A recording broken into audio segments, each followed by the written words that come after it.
Hello everybody, welcome back to on my YouTube channel. साथीहरू, आज हामी सिन्स एन्ड फरको युजेस हेर्न गइरहेका छौँ। यसको डिफ्रेन्सेस, युज हुने कन्डिसन लगायत यसको सम्पूर्ण जानकारी आजको यस भिडियोबाट थाहा पाउनेछौँ। सो गाइज, अघि बढ्नुभन्दा पहिला च्यानललाई सब्सक्राइब गरी साइडमा रहेको बेल आइकनमा क्लिक गरी अल नोटिफिकेसन अन गर्न भने नभुल्नुहोला। सिन्स एन्ड फर मध्ये एट फर्स्ट हामीले फरको प्रयोग गरौँ। हामीसँग फरको युजेस गर्ने तीनवटा कन्डिसनहरू रहेका छन्, जसको पहिलो कन्डिसन रहेको छ duration of time, second condition रहेको छ पर्पज एन्ड थर्ड कन्डिसन रहेको छ एक्सचेन्ज। यसको पहिलो कन्डिसनमा हेरौँ, ड्युरेसन अफ टाइममा हेरौँ। For is use to talk about an amount of time or period of time. फरको प्रयोग हामीले यस कन्डिसनमा पिरियड अफ टाइम अथवा लेन्थ अफ टाइम देखाउनको लागि प्रयोग गरिन्छ। समयको ड्युरेसन, डिस्टेन्स देखाउनका लागि हामीले यस कन्डिसनमा फरको प्रयोग गर्छौँ। जस्तो कि second, minute, hour, day, month, year, a long time, century, इटिसी।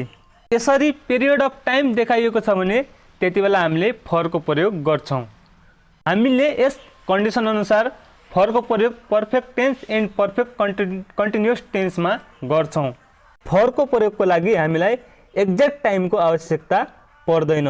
जस्तो कि फर 2 डेज, 2 डेजले यहाँ पिरियड अफ टाइम अथवा लेन्थ अफ टाइम देखाइएको छ। 2 डेजले को लेन्थ देखाइएको छ, त्यसैले हामीले यसमा फर 2 डेज भन्छौँ। त्यसै गरी फर 20 मिनट्स, 20 मिनट्स पनि के हो त, एउटा पिरियड अफ टाइम हो। फर 2 आवर्स, 2 घन्टादेखि, फर 7 मन्थ्स, 7 महिनादेखि, फर 5 इयर, 5 वर्षदेखि, फर 3 विक्स, 3 हप्तादेखि, त्यसै गरी फर 2 सेन्चुरिज, 2 सेन्चुरीदेखि, र फर अ लङ टाइम, लामो समयदेखि, फर इभर, सधैँभरि, फर अ व्हाइल, केही समयदेखि, फर मेनी डेज, धेरै दिनदेखि, for many hours, many months and many years. यसरी हामीले यस्तो कन्डिसनमा चाहिँ हामीले फरको प्रयोग गर्न सक्छौँ। यसरी जसले समयको लेन्थ देखाइरहेको छ त्यसमा चाहिँ हामीले फरको प्रयोग गर्छौँ।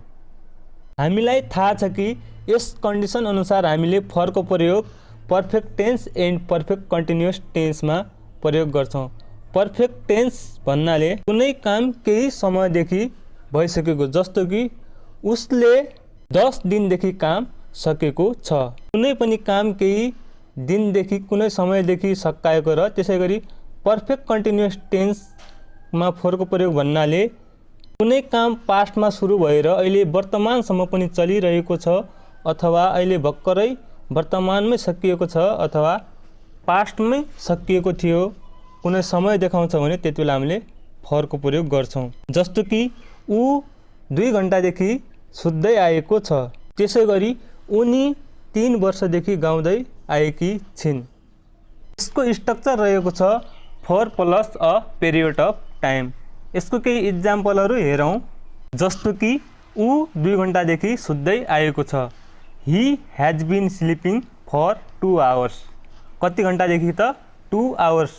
यहाँनिर 2 आवर्सले हामीलाई टाइम अफ पिरियड देखाइएको छ र यसमा हामीले फरको प्रयोग गरेका छौँ। यसमा 2 आवरले 2 आवरसम्मको समयको लेन्थ देखाइएको छ। 2 आवर कुनै एक्ज्याक्ट पोइन्ट होइन र त्यसकारण हामीले यसमा फरको प्रयोग गर्छौँ। त्यसै गरी नेक्स्ट इक्जाम्पल हेरौँ। मैले मेरो जागिर 10 दिनदेखि छोडेको छु। I had left my job for 10 days. यसमा पनि 10 डेजले टाइम अफ पिरियड देखाइएको छ। त्यसै गरी एउटा नेक्स्ट हेरौँ। राम 5 वर्षदेखि गाउँदै आएको छ। Ram has been singing for 5 years. यो चाहिँ पर्फेक्ट कन्टिन्युअस टेन्सको सेन्टेन्स हो। योभन्दा अघिल्लो युज गरेको हामीले I have left my job for 10 days, यो पर्फेक्ट टेन्सको सेन्टेन्स हो। नेक्स्ट हेरौँ। मेस्सी र रोनाल्डो लामो समयदेखि फुटबल खेल्दै आएका छन्। Messi and Ronaldo have been playing football for a long time. यसमा लङ टाइमले पनि एउटा टाइम अफ पिरियड देखायो, त्यसकारण यसमा हामीले फरको प्रयोग गऱ्यौँ। त्यसै गरी यसको नेक्स्ट कन्डिसन हेरौँ। पर्पोज।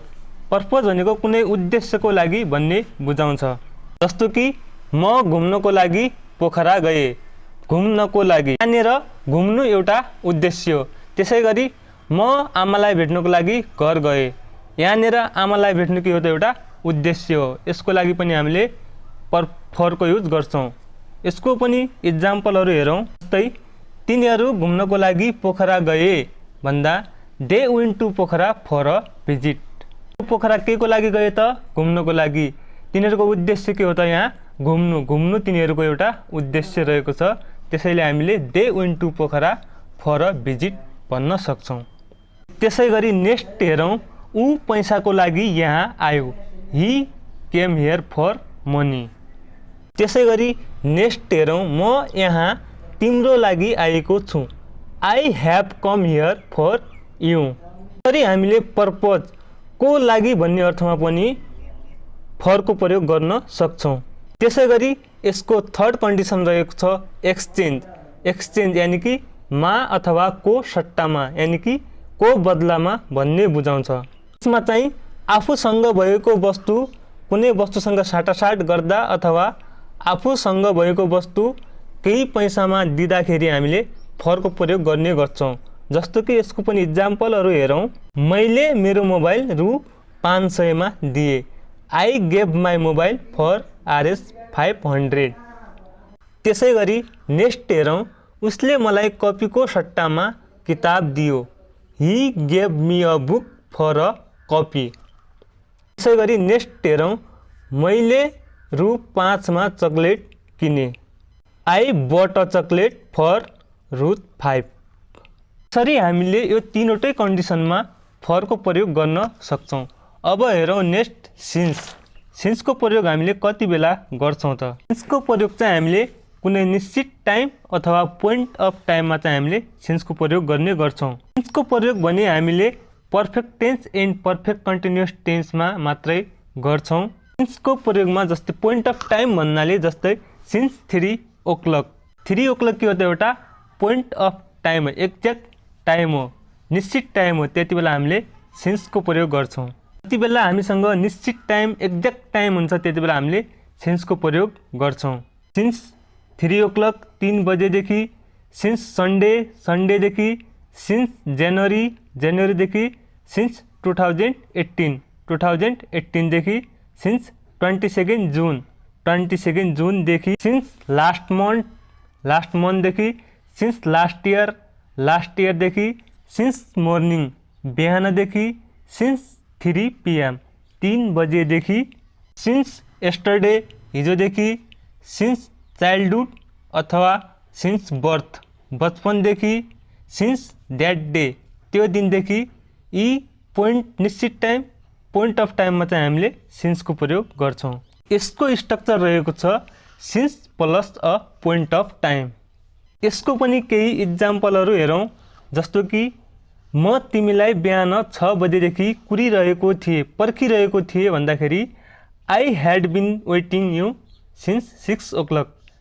यहाँनिर 6 o'clock के हो त? एउटा पोइन्ट अफ टाइम हो, निश्चित टाइम हो।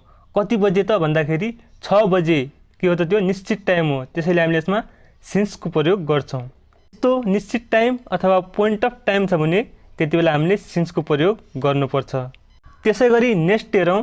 तिनीहरूले आइतबारदेखि काम सकेका छन्, they have finished work since Sunday. Sunday के हो त? एउटा एक्ज्याक्ट पोइन्ट हो, निश्चित टाइम हो। त्यति बेला हामीले सिन्सको प्रयोग गर्छौँ। त्यसै गरी नेक्स्ट हेरौँ।